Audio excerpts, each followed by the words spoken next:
Walter Kemp was not about to let her escape again. Come out, wherever you are," he muttered in a sing-song voice. She couldn't hear very well, but still he treaded carefully, unwilling to blunder through the dense woods and scare her off. He wanted her calm and unaware until he was good and close, so he had to be stealthy. And deceptive.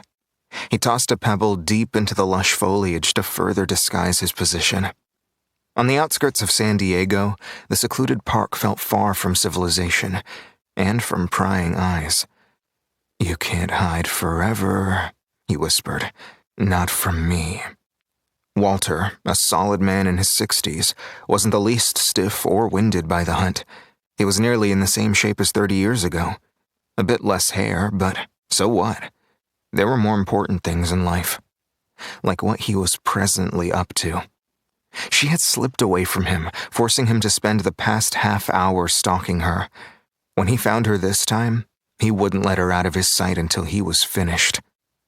A slight rustle to his left caught his attention. Was that her? He squinted in the direction of the noise.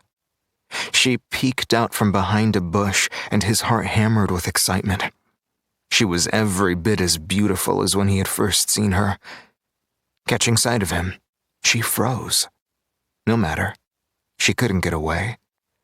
"I've got you now." She hadn't been his first, and she wouldn't be his last, but she might be the loveliest. He reached into his vest, thick fingers fumbling over the finely machined metal and plastic, one of the tools of his trade. Slowly, carefully, he raised his hand and took aim. He would have only one chance. She opened her mouth wide as if to scream. He pressed the button and held it down. At the rate of 30 shots per second, the Nikon captured 90 images in stunning 45 megapixels of the Lampropeltis sonata pulchra, also known as the San Diego mountain king snake, before she slithered into the underbrush. Walter had pictures of several males, but had been on the hunt for an elusive female for weeks. Only careful study had allowed him to spot the subtle difference in the subcaudal scales, those under the tail, and the slightly shorter proportion compared to the overall body length that indicated the sex of the reptile. Unlike with many other species, where the females weren't as brightly colored as the males, all San Diego mountain king snakes sported alternating bands of red, black, and yellow covering their bodies. The vivid display that mimicked a venomous coral snake was an illusion to scare off potential predators. The species was harmless to everything except the small mammals and lizards in its diet. Mission accomplished, Walter covered the expensive lens and tucked the camera back into his vest. Now, unconcerned about making noise, he tramped back to the trail that led to the lot at the park's entrance. He would much rather be walking in nature than attending yet another groundbreaking ceremony. At first, many years ago, real estate development had been exciting, his life's passion.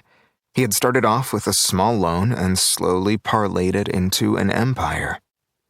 Things had begun to look different after over 3 decades in the business, however. He'd reflected on all the formerly wooded acreage he had eviscerated to turn into suburban havens, and he had started changing his practices. Last year, he took up the cause of affordable housing and had been working to improve blighted areas of the community that had fallen on hard economic times.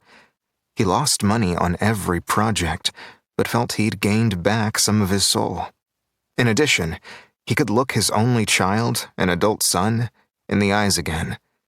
If he was blessed with grandchildren, he would be giving them a better world. Walter made it to the parking lot, thinking about how his son's high school science project more than a decade ago had led them to bond over the study of reptiles and amphibians. They had both volunteered at the local herpetological society, though only Walter remained a member. He was nearly to his car when a soft clatter drew his attention. He glanced down to see a small white ball roll past his booted feet.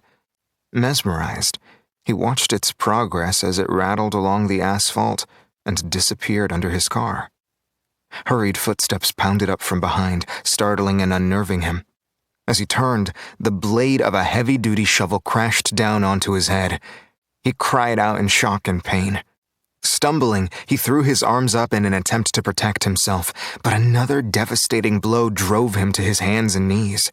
The agony was beyond anything he'd ever felt.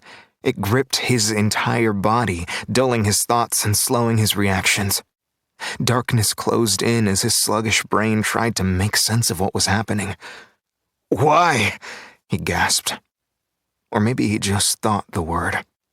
Then he pitched forward, as if in slow motion, falling face down onto the oil-stained surface of the deserted parking lot. He sank deeper into oblivion, unable to lift his leaden arms. He managed to turn his eyes upward. The shovel was about to come down in another vicious arc, and he knew this would be the last blow. Someone was killing him. An instant before the tool struck and the void engulfed him, Walter Kemp found himself looking not at the face or torso of his attacker, but at the hands, in clear plastic gloves, gripping the shovel firmly. Specifically, at the bold and carefully inked tattoo of a black widow spider that graced the man's pale inner wrist. His last image before the world went dark. Dennison Fallow swung the shovel with all his considerable strength. The satisfying thwack of metal against bone, followed by an ominous crunch, told him his work here was done. He paused to study his handiwork. Good. The push, deep within Fallow's soul, was satisfied. For now. The man lying at his feet hunted snakes, but this time he'd been the one hunted. And by a far superior predator, a spider. Various species of these creatures employed many clever means of ensnaring their prey. Some wove a web and patiently waited for an unsuspecting victim to get caught. Others constructed trapdoors or disguised themselves. Today, Fallow had attacked in an ambush, like a wolf spider, among the most aggressive arachnids in the world. They don't bother with webs or disguise. They charge their prey like a mountain lion. He continued to watch Kemp for several minutes, making sure the man's chest had stopped rising and falling. One could never be too careful. That thought reminded him of the shovel he still gripped tightly. Though he'd worn gloves, he'd make sure he removed all traces of his presence from the handle and the shaft, because he was going to leave it behind at the scene. After all, how could you tell a story without setting the stage?